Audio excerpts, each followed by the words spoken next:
தெளிவாக புரிந்து கொள்ளுங்கள், தெளிவாக புரிந்து கொள்ளுங்கள். தாய்க்கு பின் தாரம் என்று சொல்லுவார்கள். ஒரு தாய் மரணித்தால் அந்த தாயினுடைய இடத்தை ஒரு நல்ல மனைவியால் அடைக்க முடியும். ஆனால் இந்த உலகத்தில் ஒரு தந்தையினுடைய உறவை யாராலும் அடைக்க முடியாது சகோதரர்களே. ஒரு தந்தையினுடைய இடத்தை அந்த தந்தையால் மட்டும்தான் நிரப்ப முடியும். அந்த தந்தை செய்த நிர்வாகம், இந்த உலகத்தில் எத்தனை பெரிய நிர்வாகிகள் வந்தாலும் அவனுடைய சிறிய குடும்பத்திற்கு அவன் செய்த நிர்வாகத்தை போன்று வேறு யாரும் நிர்வாகம் செய்ய முடியாது சகோதரர்களே. தந்தையினுடைய இடத்தை இந்த பூமியில் யாரும் நிரப்ப முடியாது. இன்னொரு பாஷையில் அறிஞர்கள் சொல்லுவார்கள், அன்புக்குரியவர்களே, இந்த உலகத்தில் அல்லாஹுவால் படைக்கப்பட்ட ஒரு உன்னதமான மனிதர் ஸல்லல்லாஹு அலைஹி வஸல்லம் அவர்களுக்கு அல்லாஹு தஆலா இந்த உலகின் எல்லா நிஅமத்துக்களையும் கொடுத்தான், எல்லா அருள் பாக்கியங்களையும் கொடுத்தான். ஆனால் அல்லாஹுவின் தூதருக்கு கொடுக்காத ஒரு அருளை இந்த உலகத்தில் எனக்கும் உங்களுக்கும் அல்லாஹ் தந்திருக்கிறான். அன்புக்குரியவர்களே, தந்தையை பராமரிக்கிற அருள். தந்தையின் முகம் காணாமகத்தான் அல்லாஹுவின் தூதர் பிறந்தார்கள். அந்த பாக்கியம் அல்லாஹுவின் தூதருக்கு கூட கிடைக்கவில்லை.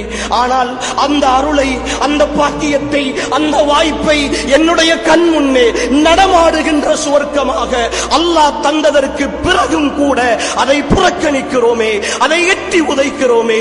அன்புக்குரிய ஈமானிய உறவுகளே, நாம் கடுமையாக சிந்திக்க வேண்டும். நாம் மிக கடுமையாக இந்த விஷயத்தில் சிந்திக்க வேண்டும். தெளிவாக புரிந்து கொள்ளுங்கள் அன்புக்குரியவர்களே. இமாம் ஷாஃபிஈ ரஹிமஹுல்லாஹ் அவர்களிடத்தில் ஒரு மனிதர் வந்து கேட்கிறார், என்னுடைய தந்தை என்னோடு அடிக்கடி சின்ன சின்ன விஷயங்களுக்கெல்லாம் முரண்பட்டுக் கொள்கிறார், நான் அவரோடு முரண்பாடோடு சண்டை பிடித்துக் கொண்டு இருக்கலாமா என்று கேட்ட நேரம் இமாம் ஷாஃபிஈ ரஹிமஹுல்லாஹ் தந்தைக்கான உரிமையை எப்படி விளங்கி இருந்தார்கள் என்பதை பாருங்கள் அன்புக்குரியவர்களே.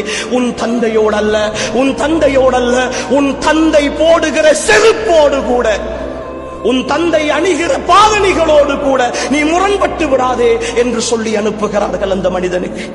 தந்தைக்கு முன்னால் குரலை உசைத்து பேசுகிற,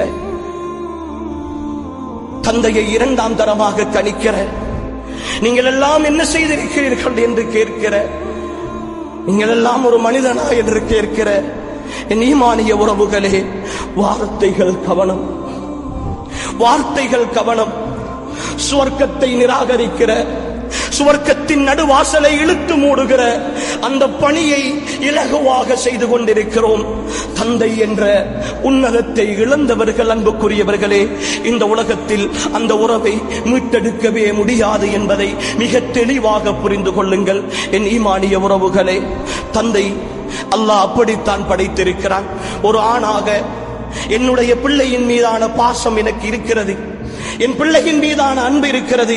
ஆனால் என் மனைவியைப் போல, என் பிள்ளையின் தாயைப் போல என்னால் பாசம் காட்ட முடியாது. நான் கொஞ்சம் கண்டிப்போடு இருக்க வேண்டும்.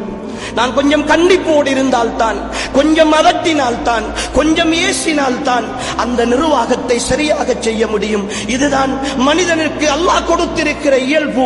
அர்ரிஜாலு கவ்வாமூன அலன் நிஸா, அர்ரிஜாலு கவ்வாமூன அலன் நிஸா. குடும்பத்தை நிர்வகிக்கிற பெண்களின் மீதான பொறுப்புதாரிகளாக அல்லாஹ் ஆண்களை நியமித்திருக்கிறான். அதனால் தான் எவ்வளவு கண்டிப்பான ஒரு தாயாக இருந்தால் கூட பிள்ளைகளை கண்டிக்கிற பொழுது அந்த தாய் சொல்லுவாள், கொஞ்சம் பொறு, வாப்பா வரட்டும் சொல்லிக் கொடுக்கிறேன் என்று சொல்லி பிள்ளையை பயமுறுத்துகிற தாய்மார்கள் இருக்கிறார்கள். அது இயல்பு அன்புக்குரியவர்களே.